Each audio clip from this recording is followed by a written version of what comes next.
ಧರ್ಮಸ್ಥಳ ಗ್ರಾಮದಲ್ಲಿ ಶವ ಹೂತಿಟ್ಟ ಆರೋಪ ಪ್ರಕರಣ 12 ಮೂಳೆ ಪತ್ತೆ ಬೆನ್ನಲ್ಲೇ ತೀವ್ರಗೊಂಡ ತನಿಖೆ.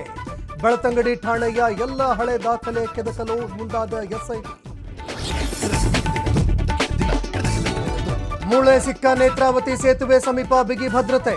ಇಂದು ಪಾಯಿಂಟ್ ನಂಬರ್ 7ರಿಂದ ಹುಡುಕಾಟ ಆರಂಭ. ಸೇತುವೆ ರಸ್ತೆ ಬದಿ ಸಾರ್ವಜನಿಕರಿಗೆ ನಿಷೇಧ ಸಾಧ್ಯತೆ. ಮಾಜಿ ಸಂಸದ ಪ್ರಜ್ವಲ್ ರೇವಣ್ಣಗೆ ಇಂದು ಬಿಗ್ ಡೇ ಎಂದು ಜನಪ್ರತಿನಿಧಿಗಳ ಕೋರ್ಟ್ನಿಂದ ತೀರ್ಪು ಪ್ರಕಟ. ಕನಿಷ್ಠ 10 ವರ್ಷದಿಂದ ಗರಿಷ್ಠ ಜೀವಾವಧಿ ಶಿಕ್ಷೆ ನೀಡುವ ಸಾಧ್ಯತೆ. ಬಸ್ ಮೆಟ್ರೋ ಬಳಿಕ ಇದೀಗ ಆಟೋ ಕೂಡ ದುಬಾರಿ. ಎಂದಿನಿಂದ ಆಟೋ ಮಿನಿಮಮ್ ದರ 36 ರೂಪಾಯಿ. ಆಟೋಗಳ ಕಾಯುವಿಕೆ ದರ ಕೂಡ ಹೆಚ್ಚಳ. ಇಂದು ದೆಹಲಿಗೆ ಸಿಎಂ ಡಿಸಿಎಂ ಪ್ರಯಾಣ. ಸಂಜೆ ಬ್ರಿಡ್ಜ್ ಟು ಬೆಂಗಳೂರು ಕಾರ್ಯಕ್ರಮದಲ್ಲಿ ಭಾಗಿ. ನಾಳೆ ಎಐಸಿಸಿ ವಿಚಾರಣಾ ಸಂಕಿರಣ ಕಾರ್ಯಕ್ರಮ.